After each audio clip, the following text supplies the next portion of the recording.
Saya itu dari kemarin itu kecewa ya. Semakin banyak menjamur orang yang selalu ngomong kepengen belajar menggunakan kolam ukuran 1x2. Saya nggak ngelarang, tapi saya lagi kecewa karena dengan alasan selalu seperti ini. Alasannya seperti ini: saya kepengen belajar dulu membesarkan dengan ekspektasi kolam 1x2 meter itu bisa panen sampai.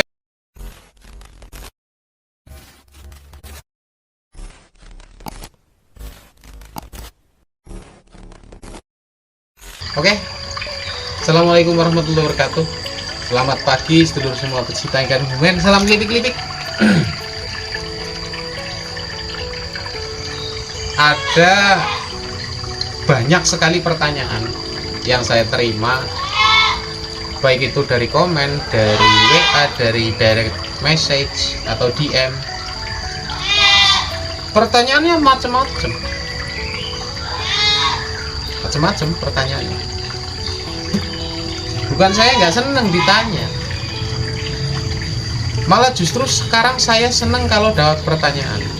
Saya pernah membaca satu tulisan, saya lupa dari siapa yang nulis, tapi menurut saya tulisan ini menarik. Jadi pencarian kebenaran lewat keilmuan itu ternyata kesanggupan merumuskan sebuah pertanyaan. Jadi kalau jenengan tanya ke saya malah seneng. Satu, pertanyaan ini bisa jadi ide konten. Yang kedua, berarti jenengan paham selama ini apa yang saya jelaskan. Nah, dari pertanyaan-pertanyaan tersebut ada saya kelompokkan jadi 3.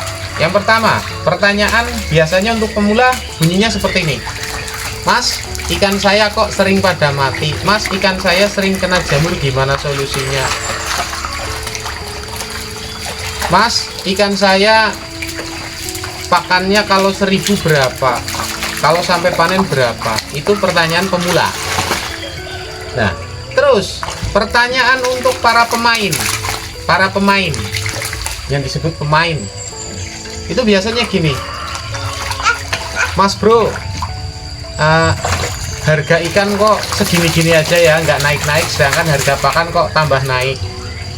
Itu biasanya pertanyaan para pemain. Nah, ini pertanyaan yang untuk para pelatih. Pertanyaannya gini: Mas, ikan saya merah, ada yang hitam. Ikan itu kan berpasang-pasangan. Lah terus ikan yang merah ini kawin sama yang hitam, kira-kira dagingnya syar'i apa enggak? Itu kan hasil selingkuh, bukan murni. Nah, itu pelatih, itu pertanyaan pelatih itu. Bukan pemain, bukan pemula, tapi pelatih. Ya, kayak gini nih. Ini hari ini saya mau ada pengiriman bibit ikan. Ikan ini jumlahnya 3000 ekor. Ukuran 5-7 cm. Ini sudah lepas karantina. Jadi 3 hari saya puasakan, tidak saya kasih makan. Ikan setelah kita karantina, walaupun dengan air yang minim seperti ini, minim, dia nggak ngap-ngap. Karena apa? Isi perutnya kosong. Ikan sebelum dikirim itu harus dikarantina. Atau kalau jenengan punya kolam, ikan sebelum dikuras airnya, sebelum penggantian air itu sebaiknya jangan dikasih makan, minimal 24 jam. Supaya apa? Isi lambungnya kosong. Jadi kemarin itu ada teman saya mau ganti air, ikannya dalam keadaan kenyang. Ganti air, begitu sampai segini, airnya sudah segini kan, sudah bersih lah, dianggap bersih. Taruh air baru, ikannya malah nggak bangun. Ikan saya tadi tak kasih makan, terus mau tak ganti air, kok malah nggak mau bangun ya mas. Ya saya bilang, biasanya kamu pun kalau kekenyangan terus ngantuk. Nah sama ikan, kalau kekenyangan dia nggak mau bangun, ngantuk, nah terus tidur selama-lamanya. Jadi teknik penggantian air itu, ikan sebelum ganti air itu ikan harus dipuasakan. Fungsinya apa? Supaya lambungnya kosong, ikannya nggak ngap-ngap di atas, nggak tidur selamanya, jadi nggak ngantuk. Terus kemudian bagi panjenengan yang mau tanya-tanya silahkan monggo. Justru saya malah seneng kalau mau tanya-tanya. Yaitu ada yang pertanyaan absurd tadi yang kelas pelatih itu, yang pertanyaan terakhir. Tuh saya sangat hargai. Karena saya yakin yang nonton ini nanti jadi banyak. Padahal saya nggak kepingin yang nonton terlalu banyak, pusing, takut nanti kalau pohon ketinggian itu mau bikin konten salah, mau ini salah, ya cukup kayak saya lah, biasa-biasa aja gitu. Saya membagikan pengalaman saya lewat konten ini pun semoga bisa bermanfaat untuk panjenengan semua. Saya itu dari kemarin itu kecewa ya, semakin banyak menjamur orang yang selalu ngomong kepengen belajar menggunakan kolam ukuran 1x2. Saya nggak ngelarang, tapi saya lagi kecewa karena dengan alasan selalu seperti ini.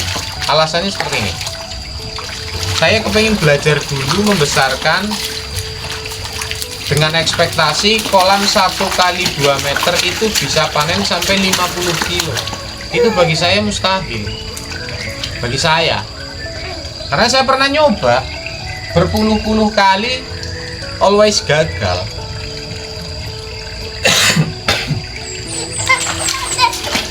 Kenapa sih Mas sampean anti banget sama kolam ukuran segitu? Bukan anti, ini kan statusnya untuk belajar. Kalau untuk belajar dengan kolam segitu itu nggak bisa. Sekarang kalau kolam segitu ukuran 1x2 dikasih 100 ekor 100 ekor ya, itu berarti 1 meter kubiknya 50 ekor. Itu butuh biaya listrik yang enggak sedikit, butuh waktu yang enggak sebentar. Enggak bisa, nanti butuh waktu yang enggak sebentar. Terus sebenarnya saya ada lahan banyak, luas, tapi ini buat belajar dulu. Ya kalau belajar itu ya pakai yang standar lah, jangan pakai kolam 1x2. Secara dalam dunia pendidikan itu gini, sistem akreditasi dalam dunia pendidikan itu ada. Sama juga di dalam perikanan ada sistem akreditasinya. Kalau jenengan lulus akreditasi, ya jenengan siap untuk sukses. Tapi kalau pakai kolam 1x2 ya siap-siap untuk gagal. Itu aja, oke? Semoga tayangan saya bermanfaat. Kalau salah minta maaf. Wallahul muwaffiq ila aqwamit thoriq. Assalamualaikum warahmatullahi wabarakatuh. Salam kelipik-kelipik. Salam kelipik-kelipik. Salam kelipik-kelipik. Udah, yuk. Yuk naik yuk.